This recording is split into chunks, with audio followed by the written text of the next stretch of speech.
Salut tout le monde, j'espère que vous allez bien.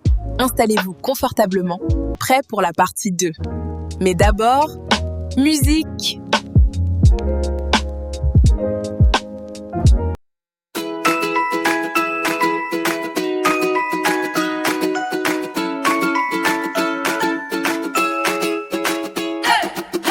Bienvenue dans l'aventure, tous ensemble on s'assure.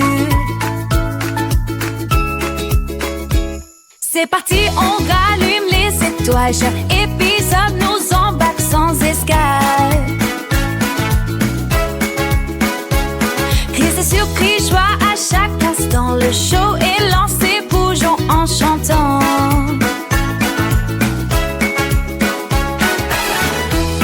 On démarre, c'est le moment.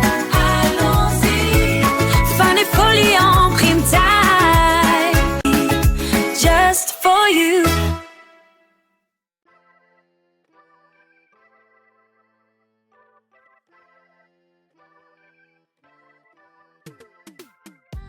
Non, non, non, non. Bella, qu'est passa? Encore en retard. Sa longue moustache qui cachait sa lèvre du dessus ne faisait qu'un avec sa longue barbe brune grisonnante.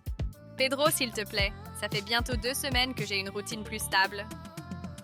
Son ton taquin et son accent me détendèrent toujours. Son optimisme était ce dont j'avais besoin en ce lundi matin froid et chaotique. Il se mit en route pendant que je scannais mon laissez-passer mensuel sur le valideur. I'm so sorry. I overslept. Tu sais ce qu'on dit? Ajouta-t-il en même temps que le signe d'approbation apparaissait sur l'écran de la machine. Non, mais je t'en prie, dis-le-moi, lui répondis-je en souriant. Il faut au moins 1 mois et demi de pratique pour que ça devienne une habitude. Donc, comme tu es tombé au bout de 2 semaines, tu recommences, comme une nouvelle feuille blanche. J'ai mis un soupir en levant mes yeux en l'air. D'abord, c'est 3 semaines de pratique et je suis pas en retard vu que je suis dans le bus avec toi. On finit par échanger sur d'autres banalités pendant 1 ou 2 minutes avant de me diriger vers l'arrière pour m'asseoir. Mon arrêt de bus faisait partie des premiers arrêts que la ligne desservait. En général, à cette heure de la journée, il n'y avait pas beaucoup de passagers, donc plus de choix de place. J'étais en train de me diriger, tout naturellement, vers le siège idéal, proche de la fenêtre, que j'avais repéré, lorsque j'aperçus une personne, assise dans le fond, me faisant signe de la main. Ayant compris de qui il s'agissait et ne voulant absolument pas partager mes 20 minutes de trajet de bus avec elle, j'entrepris d'ignorer ses gesticulations devenues plus énergiques. L'individu, déterminé à se faire remarquer, finit, dans une tentative désespérée, par hurler mon nom. Alia! Alia! Alia! La voix rocailleuse de mon voisin, Alphonse, venue trancher sèchement dans le silence dans lequel le bus était plongé. Les regards se dirigèrent à tour de rôle vers lui puis vers moi. Aucun moyen de fuir. Dépité, je me dirigeais d'un pas lourd vers le fond de l'engin. Hé Alia! Bon matin! L'enthousiasme envahissant d'Alphonse augmenta mon agacement. Je ne laissais rien transparaître pour éviter tout heurt. Cela n'avait rien de personnel, mais la prise d'un bon café était nécessaire avant d'engager toute discussion avec mon voisin. Son tempérament naturellement joyeux contrastait avec le mien. Mon style à moi, c'était la discrétion, voire la disparition. En particulier, le matin. Mon temps passé dans le bus avant d'arriver au travail était sacré. Un moment pour moi, pour soit récupérer d'une nuit pauvre en sommeil, ou même de me ressourcer en faisant une prière pour demander au Seigneur la force nécessaire d'éviter toute collision frontale, durant la journée, avec mon manager par intérim. Le pouvoir lui était monté à la tête depuis quelques mois, déchaînant, ainsi, le petit dictateur qui se terrait en lui depuis toujours.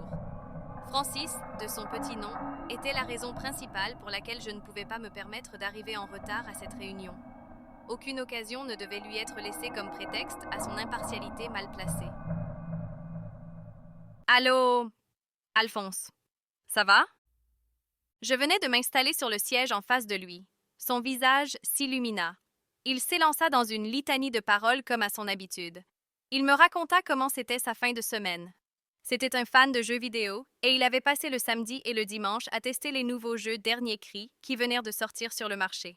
Il tenait ses recommandations d'un influenceur, très suivi, spécialisé dans le domaine, et aux louanges qu'Alphonse en faisait. Sa nouvelle découverte semblait être l'achat du siècle.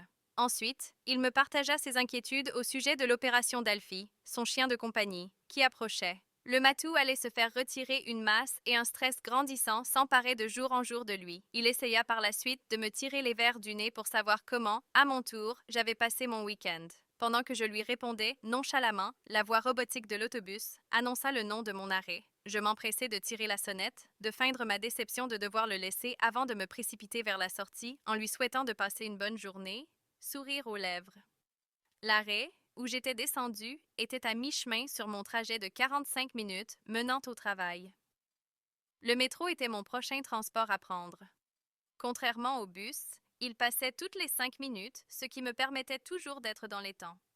J'avais embarqué dans ma ligne depuis déjà une bonne dizaine de minutes lorsque la notification d'un message apparut sur mon écran. Mon pouce accéléra. L'émettrice était ma mère. Une sensation de vertige s'empara de mon être.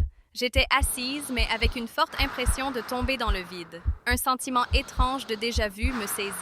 Mon cauchemar de cette nuit semblait se matérialiser. La peur m'empêchait de cliquer sur le message. Pris d'un excès de courage, la main tremblotante, je me risquais de l'ouvrir. Mon premier réflexe fut, d'abord, de repérer les mots alarmants, tels que docteur, récidive, cancer. Mais au lieu de cela, les émoticônes joyeux et en forme de cœur attirèrent mon attention et vinrent m'apaiser. Mon cœur ralentit la cadence. Je finis par me décider à lire le texto en profondeur. Bonjour Lia, j'espère que tu vas bien. Bonne chance pour aujourd'hui. Je suis sûre que tu vas avoir ta promotion. Et si ce n'est pas le cas, comme je te l'ai toujours dit, fais confiance au Seigneur pour le reste. En passant, n'oublie pas la bière de tonton Ebenezer et tantine Bijou en venant ce soir 3. Mes muscles se détendirent. Je laissai échapper un soupir de soulagement. Prochain arrêt, station Les Prairies. L'annonce, sortant du haut-parleur, éclata ma bulle. Je venais de manquer ma station. Le stress causé par l'apparition du message de maman m'avait rendue distraite. J'émis, malgré moi, un juron. Tout semblait pourtant sous contrôle jusqu'à présent. Dès que les portes s'ouvrirent, je me précipitai, agitée, vers la sortie du métro. Je consultais l'écran de mon téléphone. Il était 7h50. Il ne me restait que 10 minutes avant le début de mon quart de travail et 25 minutes avant la fatidique réunion. De là où je me trouvais, je devais compter 30 minutes de marche pour arriver au bureau et 10 minutes en voiture. Seule solution, qui s'offrait à moi, commander un Uber. Me trouvant dans un coin très fréquenté du centre-ville, j'avais amplement le choix pour me trouver une voiture assez rapidement. Le chauffeur ne se fit pas attendre et débarqua dans les minutes qui suivirent ma commande. Il me déposa sans encombre devant les portes vitrées du building.